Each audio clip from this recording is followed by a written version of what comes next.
Assalamualaikum warahmatullahi wabarakatuh. Selamat pagi dan salam sejahtera untuk kita semua. Perkenalkan, nama saya Denisha Solbita. Hari ini saya akan mempresentasikan materi berjudul Navigasi Wacana Digital dan Produktivitas. Sebelum memulai materi, saya akan menampilkan video pengantar dari Bapak Masrul Huda, SEMS ke-1. Mari kita simak bersama video berikut ini. Bismillahirrahmanirrahim. Assalamualaikum warahmatullahi wabarakatuh. Dalam konten video ini merupakan ringkasan analisis dari mahasiswa yang saya ampu, yaitu dari mata kuliah Bisnis Digital dan Intelijen Bisnis. Konten ini berisi dari beberapa teori, yaitu teori bisnis digital dan teori intelijen bisnis.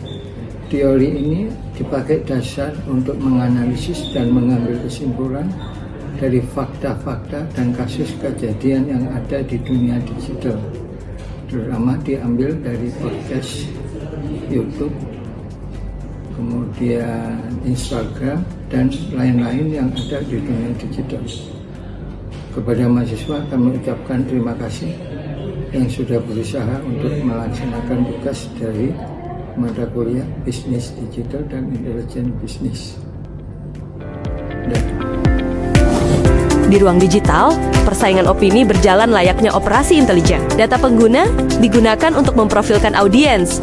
Lalu algoritma mendorong konten yang dianggap paling efektif. Pada titik inilah, buzzer dan bot turun tangan untuk mengamplifikasi narasi tertentu, sehingga ia terlihat seperti suara mayoritas. Dampaknya adalah polarisasi. Kita terjebak dalam ruang gema dan semakin sulit membedakan antara opini dengan fakta. Oleh karena itu, kunci utamanya ada pada literasi digital dan transparansi. Selalu verifikasi informasi sebelum membagikannya. Pahami motif di balik sumbernya, dan dukung regulasi platform yang adil agar amplifikasi buatan dapat dibatasi.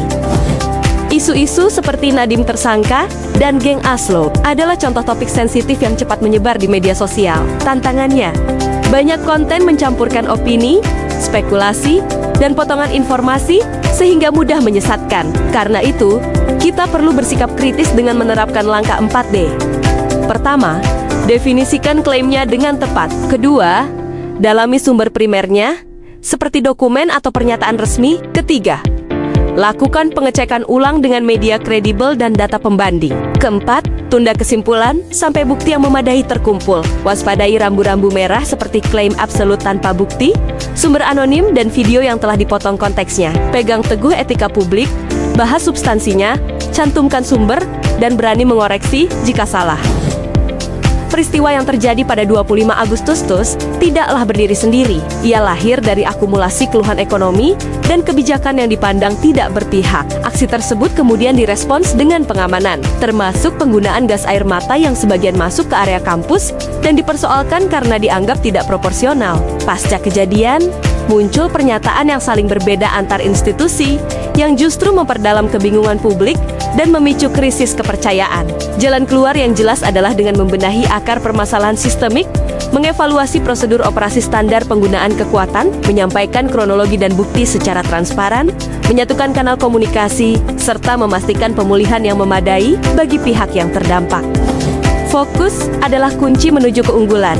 Hindari sindrom objek mengilap dengan memiliki satu tujuan dan metrik yang jelas. Gunakan paradigma Solomon saat galau, yaitu dengan menasihati diri, Sioliola menasihati orang lain agar keputusan lebih objektif. Praktiknya, pilih satu industri untuk digarap, blok waktu 90 menit untuk kerja mendalam, matikan notifikasi, kerjakan satu tugas pada satu waktu, dan pilih 1 hingga 3 prioritas per hari. Lakukan review mingguan untuk membuang hal yang tidak penting. Manfaatkan teknik Pomodoro atau siklus 90-20 menit, aplikasi pemblokir, penjadwalan kalender, dan daftar nanti. Siklusnya adalah tujuan jelas, lalu tentukan prioritas, eksekusi dengan mendalam, dan akhirnya capai kemajuan yang terukur. 3 pilar utama untuk mengelola UMKM adalah catat, pasarkan, dan investasikan. Catat setiap transaksi harian, pisahkan uang pribadi dan uang usaha, lalu perhatikan angka arus kas serta margin keuntungan. Di bidang pemasaran, mulailah dengan riset audiens. Buat konten yang menawarkan solusi disertai ajakan bertindak yang jelas. Dorong pelanggan melalui funnel penjualan hingga terjadi konversi. Dan ukur hasilnya. Sisihkan sebagian laba untuk dana darurat dan investasi. Lalu reinvestasikan kembali ke dalam mesin penjualan yang sudah terbukti bekerja. Aksi yang bisa dilakukan sekarang adalah siapkan buku kas sederhana, review angka keuangan seminggu sekali, dan buat satu konten disertai satu ajakan bertindak setiap hari. Strategi membangun dari nol itu sederhana, tapi butuh disiplin. Kuasai skill, bangun mesin, lalu biarkan bunga bergulir bekerja. Pertama, tingkatkan skill yang memiliki nilai jual seperti jualan, copywriting, editing, atau coding, lalu pilih satu untuk difokuskan dalam 3 bulan ke depan. Kedua, bangun mesin bisnis.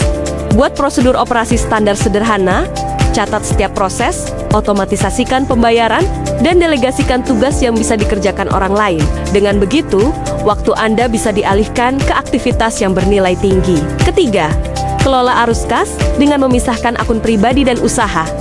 Bayar diri sendiri secukupnya, dan jaga agar arus kas tetap surplus. Surplus ini kemudian disisihkan untuk investasi jangka panjang secara disiplin, misalnya ke reksadana indeks dengan metode cicil. Rutin agar efek compounding bisa bekerja maksimal. Pegang 2 sikap ini. Rendah hati saat sukses, dan konsisten saat merasa bosan. Checklist untuk hari ini. Pilih satu skill, blok waktu 90 menit untuk kerja mendalam, buat satu SOP, dan delegasikan satu tugas. Aktifkan otomatisasi pembayaran. Lalu setorkan 10 hingga 20% penghasilan ke investasi.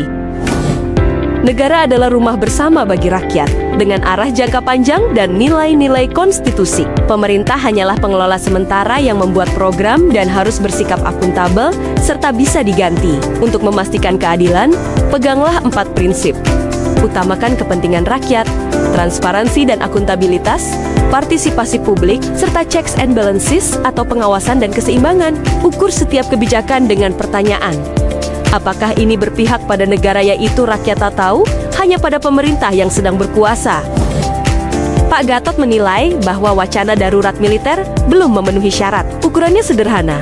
Apakah ada ancaman nyata yang tidak lagi bisa ditangani oleh aparat sipil? Jika jawabannya belum, maka jalur konstitusional biasa harus tetap diutamakan. Kita juga perlu mempertimbangkan dampaknya. Kebijakan ekstrem seperti ini bisa menurunkan kepercayaan pasar, mengganggu aktivitas ekonomi, dan merusak citra internasional. Karena itu, setiap keputusan harus melewati 4 prinsip. Rule of law, patuh pada hukum. Proportionality, kekuatan yang digunakan harus tepat. Necessity, hanya dilakukan jika benar-benar diperlukan. Dan accountability, siapapun yang memutuskan wajib bisa diaudit. Jadi, sebelum membicarakan darurat militer, tanyakan 3 hal secara berurutan. Apakah syaratnya terpenuhi? Apakah ancamannya benar-benar nyata? Dan apakah kapasitas sipil sudah benar-benar tidak mampu? Jika belum, fokuslah pada perbaikan koordinasi dan transparansi agar kepercayaan publik tetap terjaga. Demikian pemaparan yang dapat saya sampaikan mengenai navigasi wacana digital dan produktivitas. Semoga materi ini dapat menambah wawasan, memberikan inspirasi, serta bermanfaat bagi kita semua. Saya ucapkan terima kasih atas perhatian Bapak, Ibu, dan teman-teman sekalian. Wassalamualaikum warahmatullahi wabarakatuh.